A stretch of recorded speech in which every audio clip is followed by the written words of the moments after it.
Trump threatens tariffs on nations selling oil to Cuba. U.S. Justice Department releases documents, images, videos from Epstein files. Thousands demonstrate in Minnesota and across U.S. to protest ICE.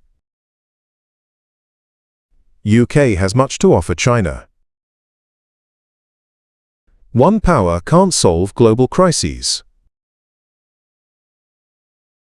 U.S. President Donald Trump has signed an executive order threatening to impose tariffs on countries that sell or otherwise provide oil to Cuba, further tightening economic pressure on the communist-led island.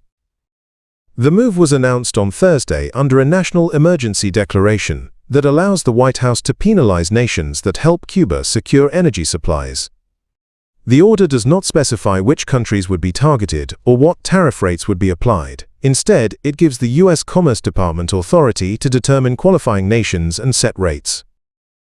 Trump's statement tied the measure to what his administration describes as threats to U.S. national security and foreign policy. Cuba has condemned the action as a brutal act of aggression and a coercive extension of the long-standing U.S. embargo. Havana's foreign ministry said the tariffs aimed to force other nations to join Washington's policy of isolating the island. The move comes amid a deepening energy crisis in Cuba after its traditional supplier, Venezuela, cut off most shipments following U.S. pressure, and Mexico, the island's other key oil partner, has paused deliveries amid fears of U.S. retaliation.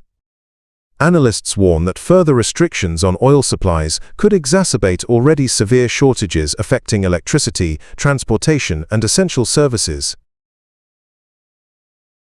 The U.S. Justice Department has begun releasing millions of pages of material linked to convicted sex offender Jeffrey Epstein, along with photos and videos, reigniting political controversy surrounding President Donald Trump.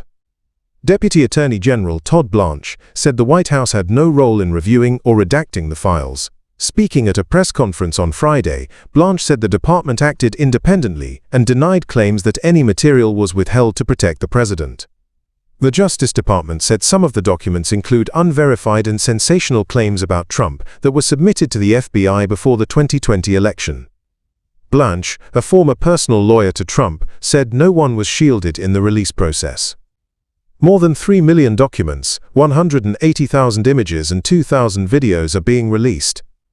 Images of girls and women are being redacted, except for those of Ghislaine Maxwell, who is serving a 20-year sentence for trafficking underage girls for Epstein.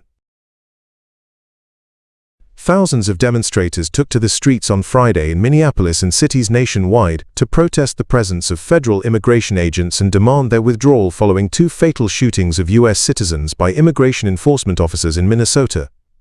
In Minneapolis, large crowds gathered in sub-freezing temperatures, with families, students, elders, and activists participating.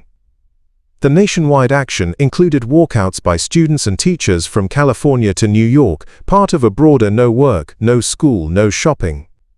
Stop Funding ICE campaign. Students abandoned classes in states including Arizona and Georgia as part of the planned national protests. The demonstrations were sparked by Operation Metro Surge, a large immigration enforcement operation in Minneapolis, involving around 3,000 federal agents, which has drawn sharp criticism for its tactics and the deadly shootings. British Prime Minister Keir Starmer has said the United Kingdom has a huge amount to offer China, defending his push for closer ties despite warnings from U.S. President Donald Trump. Starmer's 4-day trip is the first visit to China by a British Prime Minister in 8 years, and comes as several Western leaders seek to rebalance relations amid growing uncertainty in ties with the United States. Leaders from France, Canada, and Finland have also visited Beijing in recent weeks. Trump warned on Thursday that Britain's engagement with China was very dangerous. In response, China's foreign ministry said Beijing is willing to strengthen cooperation with all countries on the basis of mutual benefit. During the visit, Starmer met senior Chinese leaders including President Xi Jinping and Premier Li Qiang, with both sides emphasizing the importance of improving relations. Speaking at the UK-China Business Forum in Beijing, Starmer said discussions had been constructive and that real progress had been made. He said the meetings met Britain's expectations and highlighted opportunities for cooperation. United Nations Secretary-General Antonio Guterres has warned that global challenges cannot be solved by one dominant power or by dividing the world into rival spheres of influence, in remarks widely seen as directed at the United States and China. Speaking to reporters on Thursday at the start of his 10th and final year in office, Guterres said international stability requires cooperation among multiple powers, not domination by one or two countries. The UN Security Council is expected to choose his successor later this year. Global problems will not be solved by one power calling the shots, Guterres said, adding that they also cannot be resolved by two powers carving the world into competing spheres of influence. He said a stable and peaceful world depends on supporting a multipolar global order. Guterres made the comments amid growing geopolitical rivalry between Washington and Beijing. The US and Chinese missions to the United Nations did not immediately respond.